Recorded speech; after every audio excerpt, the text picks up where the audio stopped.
Putri berbalik dan ingin pergi, tapi dia ditangkap oleh Kenzo begitu dia mengambil langkah. Kenzo memegang pergelangan tangannya yang halus dan berbicara dengan tegas, "Ayah dan ibu sangat mengkhawatirkanmu. Kamu harus kembali bersamaku, Kenzo. Apa kamu tidak mendengarku?" Putri ingin membuang tangan Kenzo, namun tangan itu begitu kuat sehingga dia tidak bisa melepaskannya. Putri menjadi gelisah. Dia menenangkan diri, mengepalkan tinjunya, dan mengangkat tangannya yang lain untuk meninju Kenzo tepat di wajahnya. Dia telah berlatih taekwondo sejak dia masih kecil. Baru-baru ini, dia baru saja mendapatkan sabuk hitam taekwondo. Putri dilatih secara ekstensif di taekwondo, tapi dia masih muda dan dia juga seorang perempuan. Dibandingkan dengan Kenzo, yang juga menerima sabuk hitam baru-baru ini, dia jauh lebih rendah diri. Begitu Putri mengayunkan tinjunya, dia menguluri tangan dan memegang tinjunya. Dia dengan lembut menariknya ke dalam pelukannya, dan dia dipeluk dalam pelukannya dan tidak bisa melepaskan diri. "Kenzo, lepaskan aku." Putri mengangkat kakinya dan mencoba menginjaknya dengan keras. Namun, saat dia hendak menginjaknya, dia bergerak sedikit dan menghindari serangannya lagi. Pada saat ini, tim penjaga bersenjatakan senjata bergegas mendekat dan mengepung mereka berdua. Sebuah mobil berhenti di sebelah mereka. Yuda Bhaskara turun dari kursi penumpang dan berjalan ke arah mereka. Dia tidak memperhatikan Kenzo, tetapi berbicara kepada Putri dengan hormat, "Nona Putri, Tuan Presiden ada di dalam mobil. Dia ingin mengucapkan terima kasih karenamu telah membantunya hari ini. Kami ingin tahu apakah kamu dapat membantu kami." Putri tahu bahwa Yuda membantunya menyingkirkan Kenzo. Dia tahu tidak mungkin Presiden bisa bersamanya. Dia segera mengangguk dan berkata, "Ya, saya bisa. Lagi pula, dia berada di luar negeri. Jadi Kenzo harus melepaskannya dan melihat Putri masuk ke mobil orang lain." Putri sedang melarikan diri, dan setelah mendapatkan kebebasannya, dia buru-buru masuk ke dalam mobil. Dia tidak menyangka Presiden akan berada di dalam mobil seperti itu juga. Putri melihat sesosok tubuh diam duduk di kursi belakang bersamanya. Dia mundur sedikit dan ingin keluar dari mobil. Namun, saat dia mundur setengah langkah, dia melihat Kenzo menatapnya dengan tatapan mengancam, menunggunya seperti predator. Dia terjebak. Setelah banyak berpikir, Putri memilih untuk tetap bersama Presiden karena dia terlihat mudah didekati. Dia ingin menyingkirkan Kenzo terlebih dahulu. Yah, dia mengenakan setelan hitam yang disetrika rapi dan terlihat cerdas. Sekilas dia tampak persis seperti pria pada umumnya. Kenyataannya, apakah dia benar-benar seperti penampilannya dari luar? Putri sangat yakin bahwa dia tidak seperti yang dia gambarkan. Matanya mengkhianatinya. Terlalu banyak hal yang tersembunyi di mata pria ini. Putri tidak tahu rahasia apa yang dia sembunyikan. Bagaimanapun, dia bukan kakaknya David. Dia tidak perlu peduli dengan apa yang dia sembunyikan di matanya. Dia akan baik-baik saja, selama dia tidak mengingkari kata-katanya dan menghukum dia dan Safira karena melanggar kantornya sebelumnya. Gavin Hermawan duduk di sisi kanan mobil, dan Putri duduk di paling kiri. Dia duduk sangat dekat dengan pintu, berusaha menjauh darinya sebanyak mungkin. "HMPH," dia mendengus dengan suara rendah tanpa memandangnya. Dia tampak bangga tapi sedikit manis. Sepertinya dia sengaja marah padanya. Kenapa dia harus marah pada orang asing? Dia juga tidak tahu. Mungkin dia marah karena Presiden menyembunyikan identitas aslinya. Dia hanya ingin marah padanya.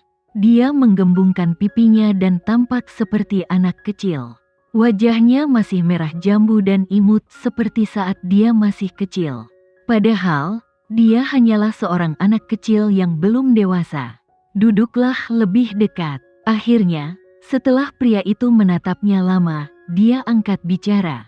Suaranya terdengar dalam dan lembut, enak didengar. Aku tidak ingin duduk lebih dekat. Dia bukan dia, David. Mengapa dia harus mendengarkannya? Kemarilah. Dia meninggikan suaranya sedikit, tapi dia tidak marah. Putri dengan patuh bergerak sedikit ke tengah. Begitu dia bergerak sedikit, dia bersandar di pintu lagi. Dia sangat membenci dirinya sendiri. Egonya melarangnya mendengarkan perkataan pria itu, tapi jauh di lubuk hatinya, dia ingin dekat saja dengannya. Namun, sebelum Putri sempat menjauh, pria itu tiba-tiba mengulurkan tangan dan meraih pergelangan tangannya. Kamu duduk sangat jauh. Apakah kamu takut padaku? Itu menyakitkan. Putri berteriak kesakitan dan mengedipkan matanya. Dia tampak sangat menyedihkan seolah dia akan menangis di depannya. Apa yang salah? Pria itu melepaskan tangannya dan melihat pergelangan tangannya memerah. Kulitnya halus dan cerah. Kulitnya sudah memerah karena dipegang erat oleh Kenzo tadi. Sekarang setelah dia meraihnya lagi, kulitnya tampak lebih merah. Saat ditangkap oleh Kenzo, Putri tidak menangis kesakitan, karena tak ingin menunjukkan kalau dirinya lemah di hadapannya. Apa yang terjadi padaku tidak ada hubungannya denganmu. Kamu bukan kakakku David, apakah kamu masih peduli padaku? Putri menarik tangannya dan dengan angkuh memalingkan wajahnya. Duduklah lebih dekat. Dia memesannya lagi. Presiden memiliki karisma yang kuat, seolah-olah bisa mencekiknya sampai mati jika berani membangkang. Tidak, aku tidak mau. Dia tidak mau mendengarkannya. Dia berbalik dan melihat keluar jendela mobil. Dia mengagumi bangunan-bangunan kota saat mobil melaju dengan cepat. Pria ini sama sekali tidak ada hubungannya dengan dia. Mengapa dia masuk ke mobilnya? Mengapa dia harus peduli jika dia benar-benar mengabaikannya? Putri sedikit memiringkan kepalanya dan ingin melihat presiden melalui sudut matanya. Sekilas, dia melihat sebotol salep di tangannya yang muncul entah dari mana. Dia tidak ingin dekat dengannya, jadi dia berinisiatif untuk dekat dengannya. Terlepas dari perjuangannya, dia dengan paksa memegang tangannya, dan dengan lembut mengoleskan salep ke pergelangan tangan Putri dengan ujung jarinya. Salepnya sangat dingin, dan langsung menghilangkan rasa sakit yang membakar di pergelangan tangannya. Melihat tatapannya yang penuh perhatian, sepertinya dia merasa kasihan. Hidung Putri tiba-tiba bergerak-gerak, dan dia merasakan tenggorokannya tercekat. Mengapa kamu memperlakukanku dengan sangat baik? Setelah menanyakan pertanyaan ini, Putri mengepalkan tangannya dengan tenang dan menelan ludah dengan gugup. Dia berharap jawabannya adalah jawaban yang dia tunggu-tunggu. Karena, aku kakakmu David. Aku ingin memperlakukanmu dengan baik, dan aku tidak tega melihatmu terluka. Dia berpikir dalam diam. Dia tahu dia belum bisa mengatakan yang sebenarnya padanya. Dia menunjukkan senyuman yang sama seperti yang dia tunjukkan kepada seluruh bangsa di podium tadi. Karena saya presiden, tugas saya melindungi rakyat saya. Petik 2. Saya bukan salah satu dari orang-orangmu. Saya tidak membutuhkan perhatian Anda. Karena dia tidak mendengar jawaban yang ingin dia dengar, Putri menarik tangannya kembali, dan dengan marah mengambil tisu untuk menyeka salep di pergelangan tangannya.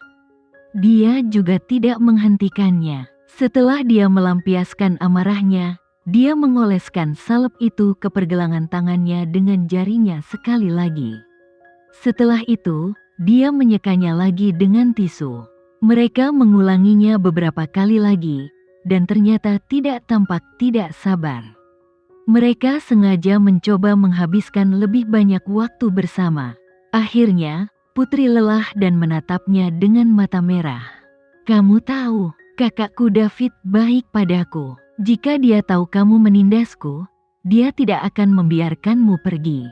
Ketika dia berbicara tentang kakaknya David, matanya tampak seterang bintang, dan wajahnya penuh kebanggaan, seolah kakaknya David adalah kesatria berbaju zirah. Setelah mendengar kata-katanya, tangan Gavin sedikit berhenti ketika dia mencoba menjauhkan botol salep itu. Setelah terdiam beberapa saat, dia berkata, "Mungkin kakakmu David tidak sebaik yang kamu kira. Mungkin dia telah meninggalkanmu demi orang lain. Jaga ucapanmu, dia tidak seperti itu." Putri sangat marah hingga dia menggigit bibir dan berkata, "Saya tidak peduli siapa Anda, tetapi jika kamu menghinanya lagi, saya tidak akan membiarkanmu pergi."